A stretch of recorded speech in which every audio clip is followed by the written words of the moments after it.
क्या पिछली बार जब नीतीश कुमार ने फैसला लिया था कि गठबंधन तोड़ रहे हैं, एक बार फिर से वो पलट रहे हैं, उस बार आप लोगों को आभास था? ठीक है, ठीक है, ठीक है, ठीक है। सारिका जी बताइए। जमीन घोटाला, कल घोटाला, ठीक, वर्दी घोटाला, अलकतरा घोटाला। ठीक है, ठीक है। गिरी जी, ठीक है। सारिका जी बताइए, बताइए आप लोगों को आभास था नहीं था पिछली बार? सारिका जी, आप लोगों को आभास था कि नीतीश कुमार फैसला लेने वाले हैं? जब तेजस्वी यादव नाराज हुए, पलटूराम का उनको तमगा दिया गया, उसके पहले आप लोगों को क्या पता था कि नीतीश कुमार एक बार फिर से बीजेपी से बात कर रहे हैं? नहीं, ये प्रश्न तो अब पूछना चाहिए बीजेपी वाले को कि 17 सालों से बीजेपी के साथ रहते नीतीश कुमार जी, तो क्या इनको आभास हुआ था कि नीतीश जी का दामन छोड़ के वापस से उन लोगों के साथ जाने वाले? अभी तो आपके साथ है ना, छोड़ने वाले हैं, आपके साथ रहेंगे, ये डिबेट है। लड़ाई लड़ी, जिनकी विचारधारा सबकी एक है, पुनः वो उन लोगों के साथ आए हैं। और देखिए जिस तरीके से विचारधारा एक होती तो उनको सत्ता मिलती नहीं। वो जिस जंगलराज को कोस कर सत्ता में आए थे, फिर उनको सत्ता कैसे मिलती? आप ही लोगों को तो कोस कर वो सत्ता में आए थे, फिर सत्ता मिलती कैसे उनको अगर विचारधारा एक हो जाती? सारिका जी, सवाल यही है, सवाल यही है कि अगर विचारधारा एक होती तो फिर वो सत्ता में आते कैसे आप लोगों को कोस के? जदयू का नारा था आयुष जी कि चारा चोर खजाना चोर लालू यादव का चोर। ये नीतीश जी खुद नारे को लगाया। पिछले बार इन्होंने अच्छे दिन का सपना दिखा के देश की जनता को भरमाया। उन्होंने बिहार वासियों को विशेष राज्य का दर्जा का भ्रम फैला करके उन्होंने बिहार वासियों से वोट लिया, और ऐसा तो वो अक्सर करते हैं। खुद नीतीश जी करी आ रही है क्योंकि बड़ा नीतीश जी ने फैलाया। ये भारतीय जनता पार्टी ने नहीं फैलाया, आप नीतीश जी को करी आ रही है। आप नीतीश जी ने बिहार को ये सब बातें कही है और आपने कहा कि पिछवा के पेट में दांत है। लालू यादव विनीत जी, एक और कोशिश दिख रही है। नीतीश कुमार कभी अरुण जेटली की जयंती समारोह में शामिल होते हैं, कभी हाँ मैं चुप करा रहा हूँ, आप सुनिए तो सवाल। और अब देश की जनता, कभी अटल बिहारी वाजपेयी की जयंती में शामिल होते हैं, कभी अरुण जेटली की जयंती में शामिल होते हैं, कभी वो बीजेपी नेताओं को अपना दोस्त बता देते हैं पब्लिक मीटिंग में ही। तो क्या एक बार फिर से कोशिश की जा रही नीतीश कुमार की घर वापसी की? आयुष जी, कहते हैं ना कि डूबते को तिनके का सहारा। नीतीश कुमार जी हर वो काम करना चाहते हैं क्योंकि वो बिल्कुल असहज हैं राजद में। और मैं बता दूं, नीतीश कुमार जी केवल ललन सिंह के थ्रू बीजेपी को नहीं, कांग्रेस को और राजद को भी साध रहे हैं। फिराक गोरखपुरी के शब्दों में कहते हैं कि तू ये ना समझ कि फिराक तेरी फिराक में, फिराक उसकी फिराक में जो तेरी फिराक में, जो सारिका पासवान जी समझ नहीं पा रही। और हमें उनका दर्द मालूम है। और ये जान लीजिए कि नीतीश कुमार भाई बड़े कद के नेता हैं। 70-72 साल उन्होंने बड़ा धैर्य से 10 सेकंड तब से इंतजार कर रहा था। सुन लीजिए 20 सेकंड। तो भाई क्या है कि नीतीश कुमार जी के साथ स्थिति अब ये बन के हो गई है कि अब वो करे तो क्या करे। भाई बीजेपी लेगी नहीं, एनडीए लेगा नहीं, और राजद की तरफ जाएंगे नहीं। इंडी गठबंधन ने उनका कोई तवज्जो उनको नहीं दी है। तो मुझे चिंता इस बात की है कि नीतीश कुमार जी ऐसा ना हो जाए कि यहाँ पर, जैसे कि आपने अपने प्रारंभिक उद्बोधन में कहा कि भाई अगर राष्ट्रपति शासन लगा दिया जाए तो फिर स्थिति में तो राजद की फिर वही परिपाटी चालू हो जाएगी, क्योंकि इनका तो जनाधार बिल्कुल खत्म हो चुका है। तो नीतीश कुमार जी के सामने ये बड़ा यक्ष प्रश्न है आयुष भाई। और एक बात और ध्यान रखिएगा, हम पार्टी जिस पार्टी से आते हैं, हमारे नेता चिराग पासवान जी ही हैं जो कि नीतीश कुमार जी को 71 से 43 सीट पे लाए खड़ा कर दिया। और यही कारण है ठीक है सर, भारतीय जनता पार्टी ने नीतीश कुमार जी के साथ गठबंधन में रहते हुए चिराग पासवान जी का इस्तेमाल उनके खिलाफ किया, और यही कारण देखिए दर्द छलक रहा है सारिका जी का, हम समझ रहे हैं सारिका जी। लेकिन सर सवाल यहाँ पर ये, अगर ये संगठन से जुड़ा, ठीक है सारिका जी मैं लौटता हूँ, अगर ये संगठन से जुड़ा हुआ बदलाव है तो ये संगठन का बदलाव करने का अधिकार किसी भी पार्टी को है। देखिए, संगठन से यदि बदलाव की बात होती तो इस प्रकार से फटास नहीं दिखती, इस प्रकार से रूठना छूटना नहीं दिखता, इस प्रकार से मंत्रणा नहीं दिखती। आप देखिए भारतीय जनता पार्टी में भी तो संगठन चेंज होता है।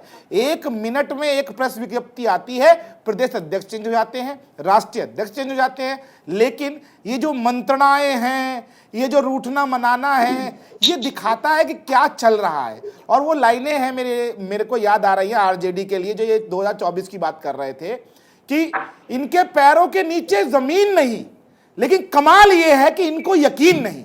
ये दम ठोक रहे हैं नरेंद्र मोदी को हराने का। अरे भैया, घोटाले की पार्टी, चारा चोर जो घोटाला हुआ उसमें कन्विक्ट हुए हैं आपके सुप्रीमो, कुछ शर्म करनी चाहिए। आप भ्रष्टाचार पे बात करती हैं, गुंडई पटना में देखी गई थी जिस दिन रिजल्ट आए थे उस दिन कि भैया उससे पहले कि आरजेडी जो है सबसे बड़ी पार्टी बनने जा रही है, सभी एग्जिट पोल में आ गया था, तो पूरा पटना जाम कर दिया गया था, गुंडाई शुरू हो गई थी रोड पे। ठीक है सारिका जी, बहुत छोटा सा क्विक रिएक्शन, फिर मैं ज्योति बाबू के पास जाऊंगा। ठीक है, इनका बिल्कुल सारिका जी, ठीक है, क्विक रिएक्शन। अरे गुंडा पार्टी जो है ये इस बार 2024 का देखने को नहीं मिलेगा। ठीक, बोलिए। बिल्कुल, देखिए आयुष जी, कई ऐसे घोटाले और भ्रष्टाचारियों को भारतीय जनता पार्टी ने अपने पार्टी में मिलाया, उनको क्लीन चिट दी। नाम बताइए, फिर देखिए ये फिर नाम नहीं बताएंगे ये देखिए यहाँ पर बैठकर ये नौवीं फेल की पार्टी के नेता यहाँ बैठकर फिर फर्जी बात फैला रही है। मैं आपको चैलेंज देता हूँ सारिका, यदि आपके पास नाम है तो यहाँ बोलिए और ना यहाँ पे माफी मांगिए। आपके चैनल पर जिस प्रकार की झूठी प्रपंची बातें ये आरजेडी की प्रवक्ता कर रही है, ये बताता है कि चारा चोर की पार्टी, ये नौकरी के बदले जमीन लूटने वाली पार्टी, ये वर्दी घोटाले वाली पार्टी, ये पीडीएस घोटाले वाली पार्टी की नेता जो है यहाँ बैठकर फिर एक घोटाला करने को तैयार है। झूठ नाम घोटाला, और ये घोटाले की पार्टी है और घोटाले। बताइए सारिका जी, बताइए, बता दीजिए सारिका जी। ये नाम नहीं बताएंगे सारिका जी, बताइए दीजिए नाम, बताइए नाम। क्या डर था भारतीय जनता पार्टी को? अरे नाम बताइए, तू इधर उधर की बात मत कर। ये काफिला क्यों लूटा? मुझे राजनीति से गिराना ही तेरी रहबरी पर सवाल है। तू नाम बता भाई, आप नाम बताइए। मेरी बहन आपसे हाथ जोड़ के विनती है, यदि आपने कुछ कहा है, एक पार्टी के प्रवक्ता है आप, लेकिन आपने कुछ कहने के बाद उसका उत्तर नहीं दे रही है, तो ये बताता है कि आप अल्पज्ञानी है। आप झूठी व्हाट्सएप यूनिवर्सिटी का ज्ञान लेके आती है, आप प्रपंच कर रहे हैं, आप झूठा। ठीक है, मैं तो सब ठीक है, बोलिए सारिका जी। कारण थी जिस कारण से इन लोगों की ट्रांसफर करनी पड़ी। नहीं, उनका ही कहना है कि अगर ऐसे कोई नेता है तो उनका नाम बताइए आप, जिनको क्लीन चिट दे दिया गया हो, सिर्फ इसी बात पर कि वो एनडीए के साथ आ गए, बीजेपी में शामिल हुए।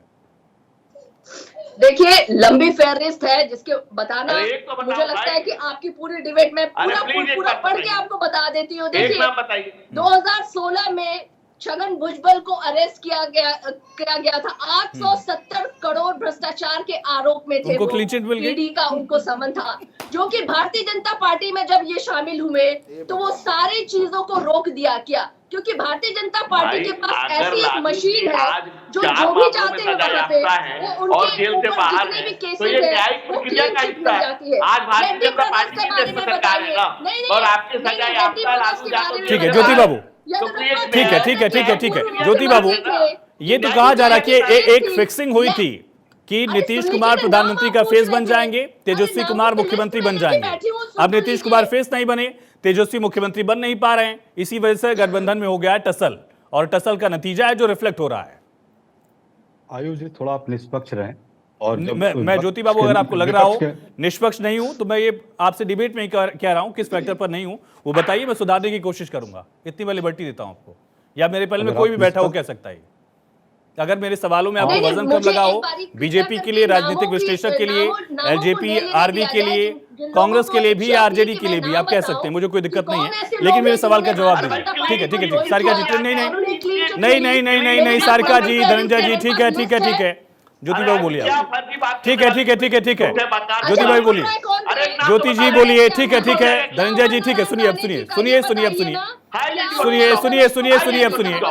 ज्योति बाबू बताइए। आप ज्योति बाबू बताइए। अब एक बात मुझे बताएं, जिस बात की चर्चा अभी शुरुआत किया अभी बीच में, कि एक नाम बताएं आप कि किस पर जो है साइलेंट हो गया, जिसको क्लीन चिट दे दिया गया। अगर मैं ये मानूं भारतीय जनता पार्टी की बात कि जिस पर आरोप थे और जिनको इन्होंने पार्टी में ले लिया, चाहे वो अजीत पवार हो, चाहे असम के सीएम हो, तो अगर ये कहते हैं कि उनको क्लीन चिट मिल गया, तो ये तो और भी गंभीर मामला है कि अगर क्लीन चिट नहीं मिला और जिस पर प्रधानमंत्री खुद ही और भारतीय जनता पार्टी के बड़े बड़े नेता बोलते रहे कि भ्रष्टाचारी थे।